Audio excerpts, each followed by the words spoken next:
بنگلہ دیش کے ساتھ متصل سرحد کے اوپر نہ صرف انڈین فوج کی تعداد میں اضافہ ہوا ہے بلکہ گزشتہ 10 دن کے دوران انڈیا بنگلہ دیشی بارڈر کے اوپر انڈین اور بنگلہ دیشی فوجوں کے درمیان فائرنگ کے تبادلے میں بھی اضافہ ہوا ہے۔ اب اگر ہم اس نئی پیش رفت کا جائزہ لیں تو یہ بات واضح طور پر سامنے آتی ہے کہ 1971 کے بعد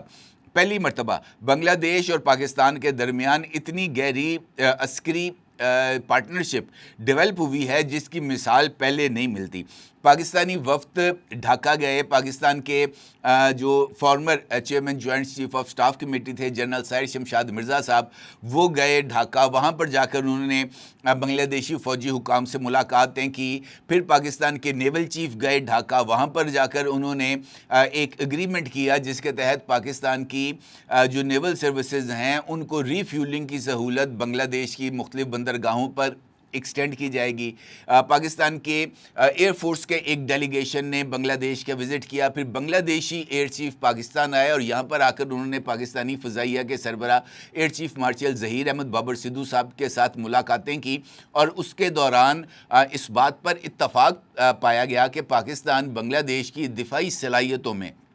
اضافے کے لیے اپنا کردار بھی ادا کرے گا، اور بنگلہ دیشی ڈیفنس سسٹم کو مضبوط بنانے کے لیے بنگلہ دیش کے ساتھ یہ جو ریڈار سسٹم شیئرنگ ہے یہ بھی کی جائے گی۔ اس کا مطلب یہ ہے کہ یہ جو ڈیولپمنٹس ہیں یہ انہی ملاقاتوں اور رابطوں کا نتیجہ ہے جو کہ اب ہمارے سامنے آ رہی ہیں۔ اس کا بنیادی مقصد یہ ہے کہ بنگلہ دیشی فضائیہ کو جدید خطوط پر استوار کیا جا سکے، اور بنگلہ دیش، جس سے میں نے آپ سے پہلے بھی گزارش کی ہے، اپنے پرانے اور یہ جو چائنیز اور رشینز فائٹر جیٹس تھے ان کو ریٹائر کر کے اب نئے دور کے جو جہاز ہیں، جنگی جہاز، ان کو حاصل کرنا چاہتا ہے، اور JF-17 ہوں یا J-10C ہوں، یہ اس وقت میدان جنگ کے اندر پروون جو ہے وہ ایک ہائی ویلیو ہتھیاروں کے طور پر سامنے آئے ہیں، اور یہی وجہ ہے کہ دنیا کے مختلف ممالک بشمول بنگلہ دیش پاکستان سے JF-17 تھنڈر طیارے حاصل کرنا چاہتے ہیں، اور اس کی وجہ یہ ہے کہ ان کے اندر جدید ریڈار لگے ہوئے ہیں، ان کے اندر BVR PL-15 میزائلز موجود ہیں، ان کا الیکٹرانک وارفیئر سسٹمز جدید ترین ہے، اور یہ کسی بھی ایئر فورس کو نیٹ ورک سینٹرک وارفیئر کی سہولت فراہم کرتے ہیں۔ اب بھارت اس ساری صورتحال پر کیوں پریشان ہے؟ اس کا بنیادی مقصد یہ ہے کہ انڈیا یہ سمجھتا ہے کہ یہ صرف ایک طیارہ نہیں ہے، بلکہ یہ اس کی مشرقی سرحد کے اوپر اس کے دو دشمنوں کا ایک ساتھ موجودگی کا واضح اشارہ ہے، اور چونکہ وہاں پر سلگری کوریڈور، جس کو چکن نیک کہا جاتا ہے، موجود ہے، اور ایک ایسا محاذ جہاں پر چائنا بھی موجود ہو، پاکستان بھی موجود ہو، اور بنگلہ دیش بھی اس صف میں آ کر کھڑا ہو جائے، یہ اس جانب واضح اشارہ ہے کہ اس کا مشرقی محاذ اب محفوظ نہیں رہا، اور یہی وجہ ہے کہ ایک جانب انڈیا کی جانب سے بنگلہ دیش سے متصل سرحد کے اوپر فوجوں کی تعداد میں اضافہ کیا گیا ہے، وہاں پر ایک نئی ایئر بیس بنائی گئی ہے، وہاں پر رافال اور SU-30 طیاروں کو بھی تعینات کیا گیا ہے، اور وہاں پر انڈیا نے S-400 میزائل ڈیفنس سسٹم بھی تعینات کیا ہے۔ اس کا مطلب یہ ہے کہ بھارت یہ سمجھ رہا ہے کہ پاکستان اور چائنا کا بنگلہ دیش کے ساتھ دفاعی تعاون میں اضافہ انفیکٹ پاکستان اور چائنا کے بنگلہ دیش کے اندر فٹ پرنٹس کو زیادہ مضبوط کرنے کا سبب بنے گا، اور خاص طور پر ایسی صورتحال میں جب پاکستان اور چائنا کا تیار کردہ اکوپمنٹ، وہاں پر چائنیز ریڈار سسٹم، وہاں پر یہ جو ہے ایئر ڈیفنس سسٹم، جو بنگلہ دیشی بندرگاہیں ہیں، وہاں پر پاکستانی آبدوزوں اور جنگی جہازوں کی موجودگی، چاہے وہ ری فیولنگ کے لیے ہو، تو یہ انفیکٹ ایک ریئل تھریٹ ہے جو کہ ان کے لیے ڈیولپ ہو رہی ہے، اور اسی وجہ سے وہ بنگلہ دیش پر اس بات کا دباؤ ڈالنے کی کوشش کر رہے ہیں کہ وہ یہ جو ڈیل ہے پاکستان کے ساتھ وہ کینسل کر دے، اور وہ انہوں نے اس بات کا دعویٰ بھی کیا ہے کہ جناب ہم آپ کو رشیا سے SU-30 یا دیگر جو بھی جنگی طیارے ہیں وہ ہمیں لے کر دینے کے لیے تیار ہیں۔ امپورٹنٹ بات یہ ہے کہ اس سارے معاملے میں محض پاکستان نہیں بلکہ چین کی ایک بڑی تصویراتی حکمت عملی بھی شامل ہے۔ اس کو اگر میں یہ کہوں کہ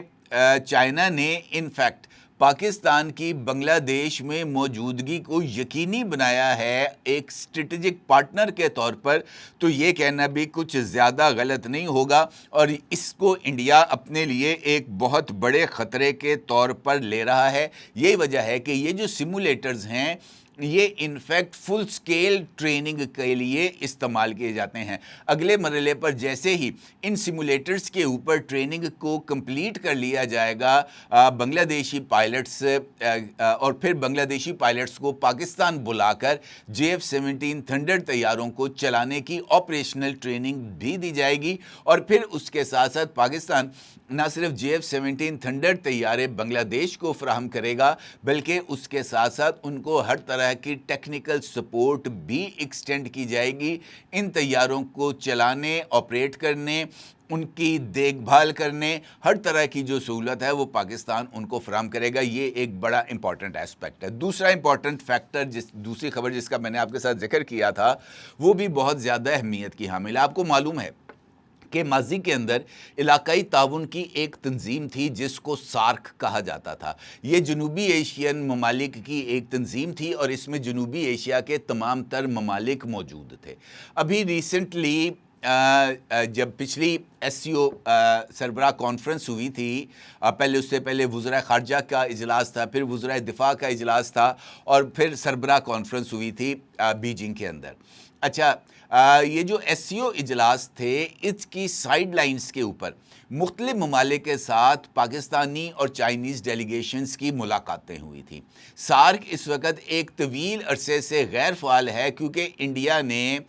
پاکستان کے ساتھ کسی بھی فورم پر بیٹھنے سے معذرت کر لی ہوئی ہے۔ انہوں نے کہا جناب ہم نے سارک کے اندر پاکستان میں نہیں جانا، کیونکہ وہ اجلاس جو آخری سارک کا اجلاس تھا وہ انڈین سربراہی میں ہوا تھا، اور اس کے بعد یہ جو چیئرمین شپ تھی سارک کی اس نے پاکستان کے پاس آنا تھا۔ اچھا، سارک اجلاس کے اندر پاکستان کی یہ خواہش تھی کہ چائنا کو ایک فل ممبر کے طور پر شامل کیا جائے، لیکن انڈیا نے چائنا کو فل ممبر کے طور پر سارک میں شامل نہیں کیا تھا، مبصر کا درجہ دیا گیا تھا چائنا کو۔ اب یہ جو ریسنٹ وزٹ ہوا ہے پاکستانی وزیر اعظم کا جناب شہباز شریف کا چائنا کا، تو اس میں جو وزراء خارجہ کے لیول پر ملاقاتیں تھیں، خاص طور پر جس میں جناب اسحاق ڈار صاحب اور چائنیز وزیر خارجہ موجود تھے، اس میں ایک نئی علاقائی تنظیم جو سارک کے متبادل کے طور پر قائم کی جائے اس کو جو ہے وہ اس پر اتفاق پایا گیا کہ ایک نئی تنظیم شامل کی جائے اور جنوبی ایشیا کے تمام ممالک ما سوائے انڈیا وہ اس جو فورم ہے اس کا حصہ بنے۔ اس وزٹ کے دوران پاکستان کو چائنا کی جانب سے یہ ذمہ داری دی گئی ہے کہ وہ ریجنل ممالک جو کہ پہلے سارک کا حصہ تھے ان کو شامل کرے اس نئے مجوزہ علاقائی اتحاد کے اندر، اور پھر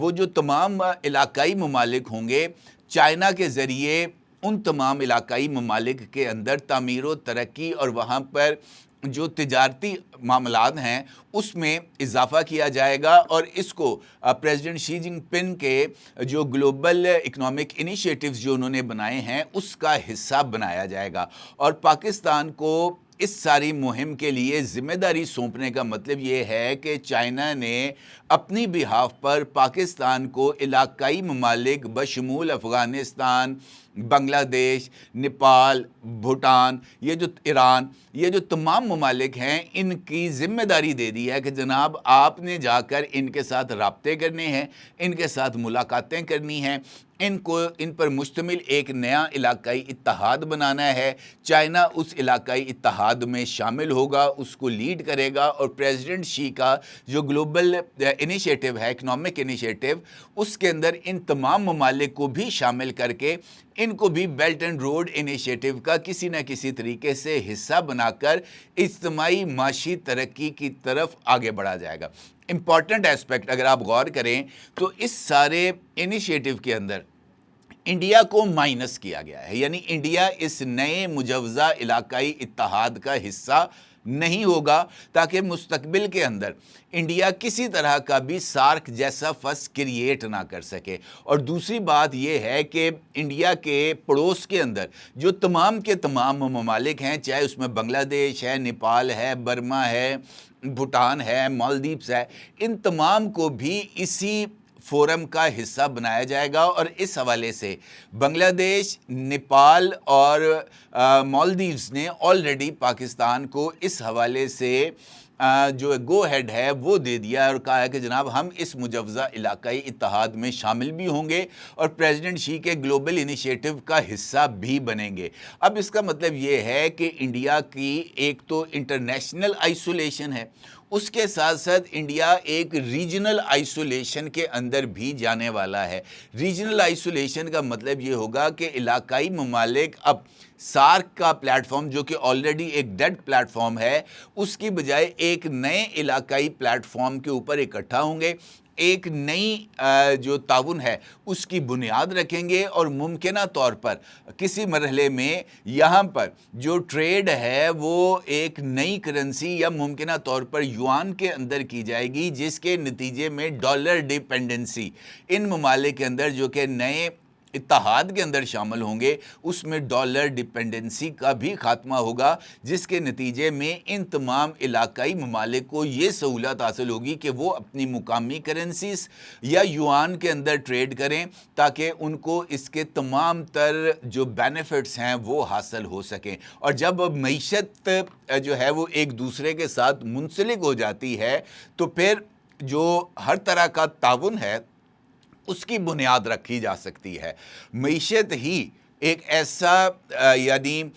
ٹریڈ ہی ایک ایسا ٹول ہے جس کی بنیاد کے اوپر آپ مختلف ممالک کے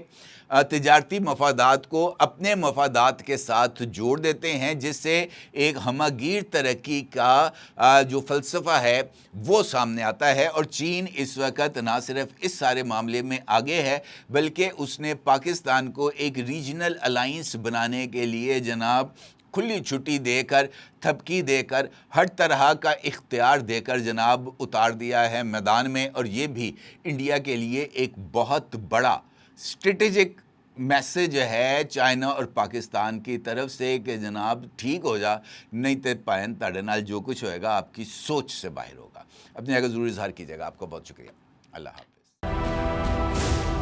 کیا آپ ایک بزنس اونر ہیں اور چاہتے ہیں کہ آپ کا برانڈ زیادہ سے زیادہ لوگوں تک پہنچے؟ ہمارے پاس ہے آپ کے لیے ایک بہترین موقع۔ ہمارے یوٹیوب چینل پر روزانہ ہزاروں لوگ ویڈیوز دیکھتے ہیں۔ یہ وہی لوگ ہیں جو باخبر، باشعور اور فیصلہ کرنے والے ہیں۔ اب آپ اپنے بزنس کو براہ راست ہمارے یوٹیوب چینل پر پروموٹ کر سکتے ہیں۔ پروڈکٹ پلیسمنٹ اور اسپانسرڈ سیگمنٹس کے ذریعے آپ اپنے برانڈ کو لاکھوں پوٹینشیل کسٹمرز تک پہنچا سکتے ہیں۔ تو دیر کس بات کی؟ آج ہی اپنے بزنس کو نئے لیول پر لے جائیں۔ For more information, call us 9233 8122 280.